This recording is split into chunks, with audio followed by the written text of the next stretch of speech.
So believe it or not, this video is just about the build of the engine itself. There are so incredibly many parts for the engine in this kit that it was worth doing a video for the engine by itself, and also it took so incredibly long, and there's so much footage and so many parts that all needed a lot of attention that it was long enough for an entire video. So let's just start by cutting them out of all of the sprues, cleaning them up a little bit here and there, removing some mold lines and a bit of flash, and then also assembling a couple of parts that could be glued together prior to painting, as they needed to be the same color and could be assembled anyway.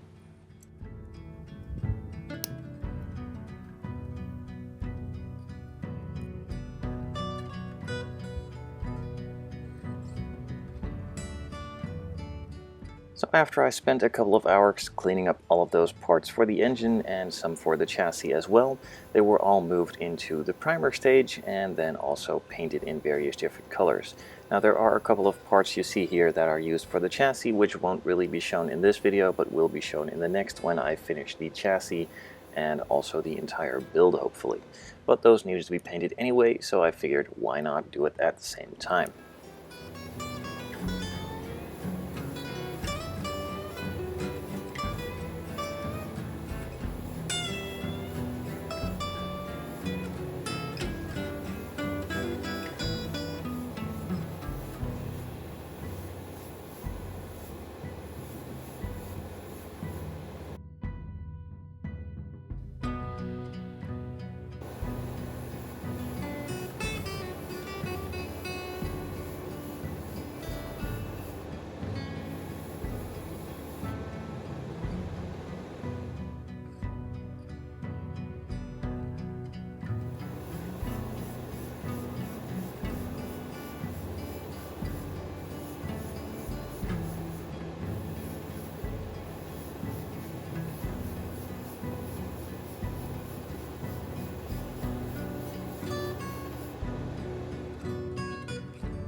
So as usual, all of the parts were painted in their main colors with the airbrush, and then I added a little touch up here and there with a brush. Now this part was painted red, then masked off quickly, and then a major piece was painted black. The masking wasn't done properly on all the areas, so it needs a bit of touch up, and some other parts like this one here just weren't easy to mask off at all, so I just do those by brush.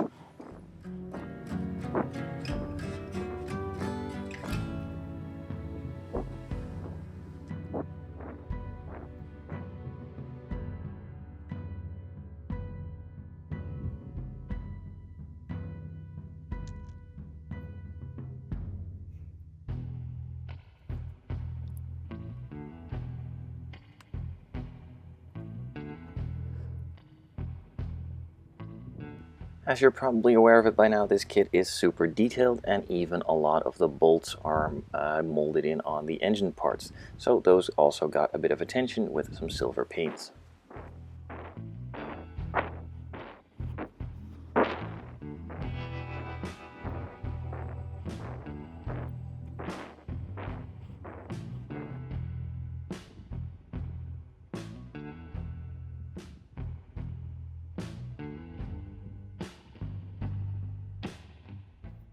I'm not going to go overboard with the weathering, just a couple of drives in a bit of dirty weather, and that's pretty much it. So there's a bit of weathering and discoloration added to the exhaust pieces, and of course a bit of weathering on the main block itself for the engine and the transmission, just to make it not look showroom clean, as that's not really realistic, and I kind of like the look with a bit of the shading and a bit of the weathering here and there.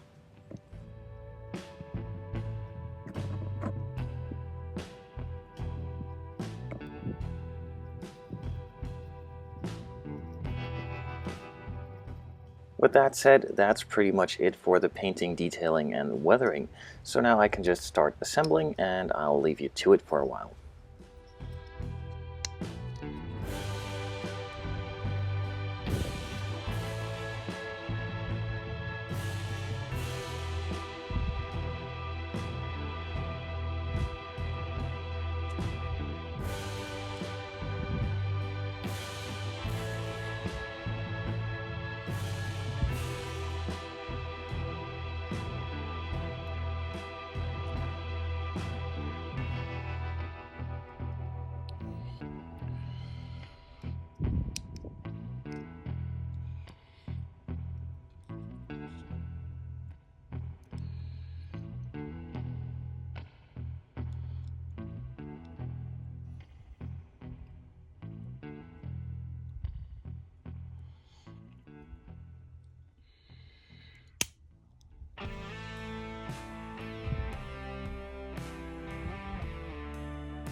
And that's pretty much the final piece that needs to be glued in place. Now I did want to add a little bit of additional detail with some distributor wiring, so I prepped the distributor prior to painting by drilling some holes, and also in the valve covers some holes were drilled as well for the ignition wire to go in. Now it's already pretty crowded, so it's not really that easy to film, and it wasn't really that easy to do either. But the wires were glued into the distributor first, then bent to shape a bit, and then cut to size, of course, and then placed into the valve covers. Now I'm not going to show all of them, as it's pretty hard to film again, and it's not really that great of footage, but I'm just going to show you the general stuff that I did. So on the other side, I glued them to the valve covers first, and then had to somehow maneuver them into place in order to glue them into that black hole over there, and that's pretty much all that needs to be done.